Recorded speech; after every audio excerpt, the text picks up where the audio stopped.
Good evening. Here is the world news from our studio, BGI TV, Babagbagede Imo TV, an online television reporting the reportage for the hour.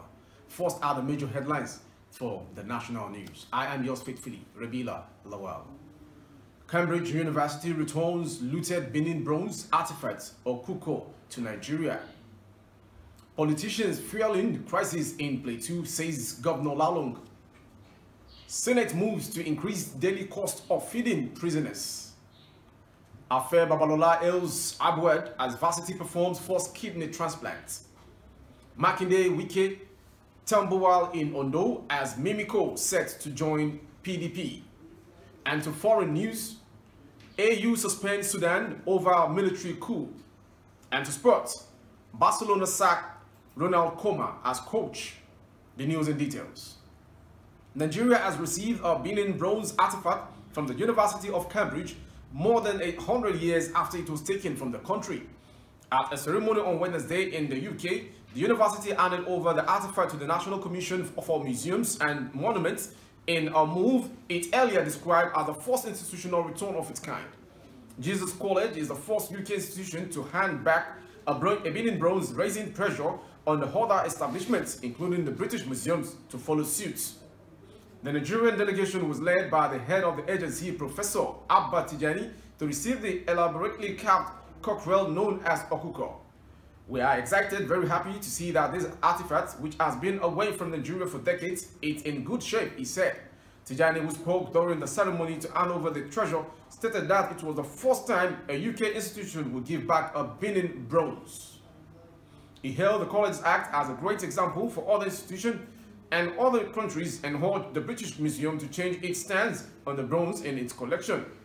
Noting that Nigeria has handed over a formal request for their repatriation, Tijani insisted that the sculpture are going to the right place and they will be looked after.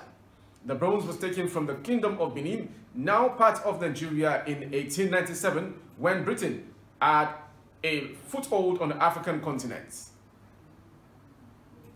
The African Union said on Wednesday that it has suspended Sudan until civilian rule in the country is restored, saying it rejected the military takeover as an unconstitutional seizure of power. That's coming from the foreign news, but we'll go back to the normal national that makes the world news this hour. The chairman of the Northern Governors Forum and Plateau State Governor Simon Lalong has accused politicians of fueling crisis in the states.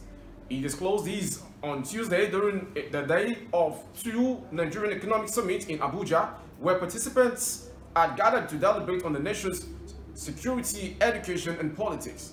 According to Lalong, the governors of the 19 northern states are full support of the creation of state police to tackle the numerous security challenges facing their domain. He noted that Plateau has long been known as a state of peace and tourism before some political actors started creating problems in the state. Plateau is condemned and codenamed the home of peace and tourism. Then all of a sudden, what happened? I will say also that part of it is the role of political actors said.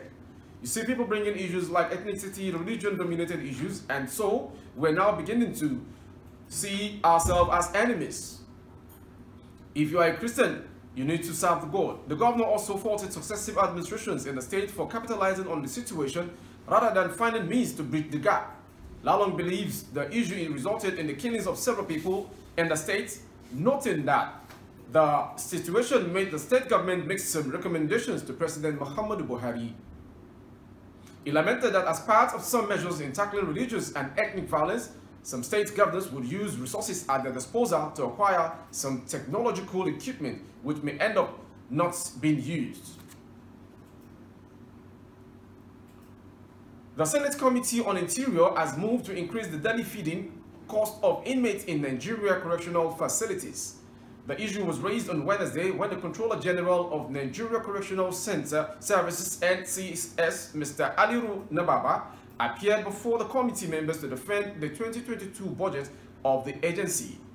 According to the committee, there are 66,340 inmates in correctional centers across the country, out of which an alarming 47,559 of them are yet to be convicted and are awaiting trial. The committee members therefore expressed concern about the welfare of inmates, specifically their feeding. When you send a criminal to prison, the person becomes worse when the person is coming out instead of becoming better.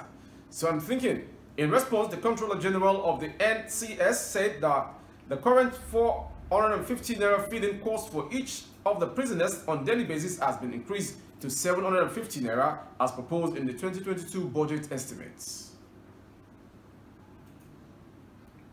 And before we call it a wrap, quickly go through a very interesting one. The founder, Afe Babalola University, Ado Ekiti, Are Afe Babalola, on Wednesday stormed up the university's multi-system hospital for the various exploits it had been doing since establishment, saying it had come to end outward medical tourism in Nigeria.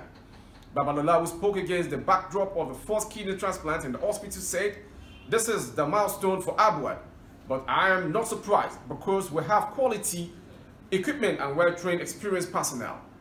There is therefore no need for anyone to go abroad for any treatment whatsoever. Anything and everything can be done here." I'm happy, consultant, nephrologist, and coordinator of transplant program in Abuad Multi-System Hospital, Dr. Stephen Oguntola, called on members of the public to avail themselves of the facilities and equipment available in Abuad Multi-System Hospital. Babalola and Oguntola spoke in a statement by Abuad Director of Corporate Affairs, Tunde Olofintila, titled "Abuad MSH successfully performs first kidney transplant." And before we call it a wrap, let's quickly have the sport news coming from Spain. Ronald Koeman has been sacked as coach of Barcelona. The club announced on Wednesday after defeat by Rayo Vallecano left the club ninth in La Liga. Barca have won only 2 of the last 7 league games under Koeman, a run that included losing to Real Madrid in Sunday's Clásico at Nou Camp. A poor start to the season has raised the possibility of the team failing to qualify for the next season's Champions League, which would have enormous consequence for the club's already dire financial situation. Barcelona former midfielder Xavi Hernandez, who is currently in charge of a Qatari club Al Sadd, and River Plate coach Marcel Gallardo are reportedly among those under consideration to take over. A club statement released after midnight in Spain on Wednesday read, "FC Barcelona has dismissed Ronald Koeman as coach of the first team tonight. The president of the club, Joan Laporta, has informed him after the defeat against Rayo Vallecano.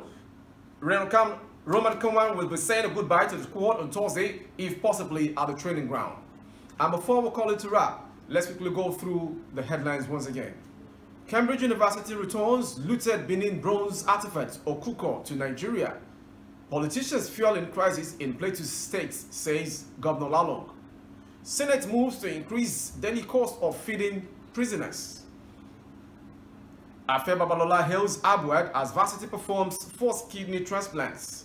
Makinde, as we say, Wike Tambuwal in Nondo are ready to welcome Mimiko to PDP. And to sports, Barcelona sacked Ronald Koeman as coach. We have 3 major social media handles for you to get linked with us and for more updates of our program on YouTube, Babagbagede Imo TV. Kindly subscribe and click on the next notification bell for updates of our programs as they drop in. And on Facebook, Bagede Imo with Alawiye Adebayo. Please like the page and follow the page for you to become part of the family. And on Instagram, Bagede Imo _22.